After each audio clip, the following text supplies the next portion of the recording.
There are crimes that baffle investigators. Then, there are those so dark, so manipulative, and so brutal, they leave behind a legacy of psychological horror that society struggles to even comprehend. The story of Matsunaga Futoshi is one of those cases.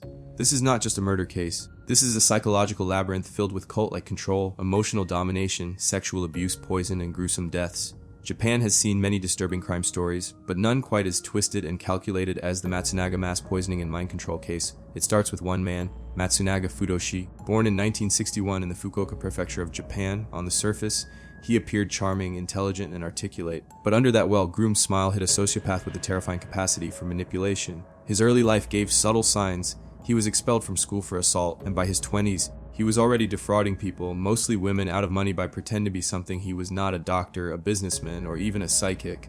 By the late 1980s, Matsunaga had already begun building a toxic web of control over people, especially women. He knew exactly how to get into their minds. He preyed on insecurities, used physical and sexual abuse, and backed it all with an intense psychological hold that broke his victim's ability to think clearly. This was not just manipulation, it was complete psychological domination. His partner in this nightmare was a woman named Junko Ogata. She was a former elementary school teacher with a gentle demeanor, but Matsunaga, through calculated mind games, gradually transformed her into a willing accomplice to some of the most brutal crimes imaginable. This is where it gets horrifying. Junko came from a conservative and strict family. Matsunaga took full advantage of that. He brainwashed her into believing that her family was evil, that they were the source of all her pain, and that only he could save her. Then, step by step, he pushed her to sever ties with them, first emotionally, then physically, and ultimately violently. He used electroshock, torture, starvation, and confinement not only on her but later on her entire family. Matsunaga's level of psychological control was so extreme, he made people hurt their own loved ones. One of the most chilling aspects of the case is how he forced Junko to assist in the torture and death of her own parents. Her father, Takashi, and her mother, Shizumi, were both subjected to horrifying treatment. Takashi died in 1996 after being confined and denied food for an extended period. His corpse was disposed of with acid and then flushed down the toilet in small pieces, a grim echo of other infamous dismemberment cases in Japan.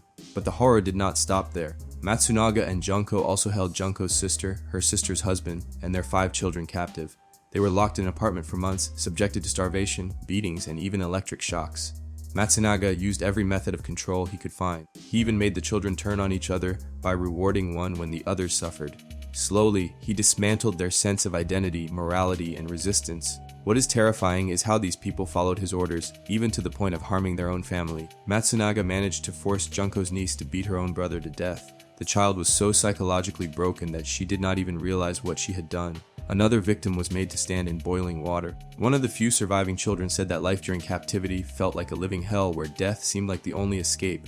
It is easy to ask how someone can fall so deeply under another's control. But the truth is, Matsunaga used methods that cult leaders and torturers have used throughout history. Total isolation, fear, a cycle of reward and punishment, and stripping away any external support system. He created an environment where his victims depended on him for both their survival and their punishment.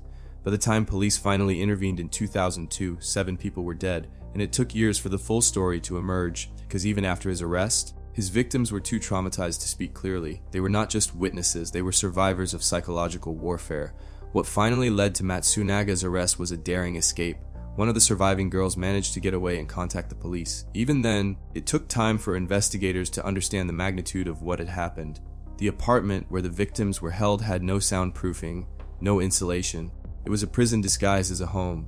The neighbors, unaware of what was happening, later said they had sometimes heard faint screaming, but thought little of it. When interrogated, Matsunaga lied repeatedly, claiming innocence and blaming Junko for everything. But as the evidence mounted, it became clear that he had orchestrated every moment of the nightmare. During the trial, survivors testified to the horrific abuse. The judge described the crimes as some of the most inhumane acts ever seen in Japanese criminal history. Matsunaga received the death penalty in 2005. Junko, who had become both a victim and an accomplice, was sentenced to life imprisonment. Some argued that she too deserved the death penalty, while others viewed her as a broken person shaped and controlled by Matsunaga's relentless abuse. Her role in the case remains a point of debate even today. What makes the Matsunaga case so chilling is not just the number of victims, but the way he turned ordinary people into weapons. He did not just kill, he made others kill for him. And he did it not through physical strength, but through complete psychological domination. It is a reminder that some of the most dangerous criminals do not need guns or knives. They use words, isolation, fear, and manipulation to destroy lives from the inside out. This case exposed severe gaps in Japan's social services and law enforcement. How could so many people disappear without anyone noticing? How did a man with a long history of fraud and abuse go unchecked for so many years? It raised uncomfortable questions about community vigilance, victim support, and mental health awareness. You might be wondering how Matsunaga got away with it for so long. Part of the reason is that his crimes were carefully concealed within the walls of homes and apartments. He used everyday locations to commit his atrocities, places that gave no hint of the horror inside. There were no bodies buried in fields, no public displays of violence. It was private terror. There is also a cultural element to consider. Japan's society values privacy, family honor, and conformity. Many victims are hesitant to speak out, especially if the abuser is a family member. Matsunaga exploited this silence, and it was that silence that allowed him to keep controlling, abusing, and killing for over a decade.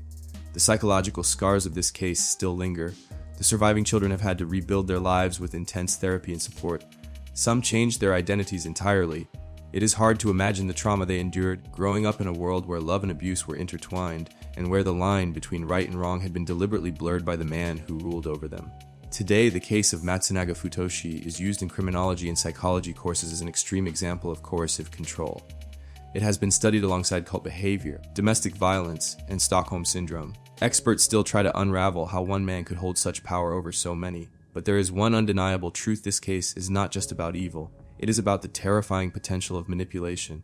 It is about what happens when control is used not to protect but to destroy. It is about how the human mind, when pushed to its limits, can be turned against itself. If you think mind control is fiction, think again. The Matsunaga case proves it can be real, and it can be deadly. Let this story serve as a reminder that evil is not always loud. Sometimes it is soft-spoken, charming, and calculated. It walks quietly into people's lives and slowly takes everything away. And when it finally gets caught, the damage it leaves behind is almost too horrifying to believe. Stay aware, stay alert, because not all monsters hide in the dark. Some smile while they take your world apart.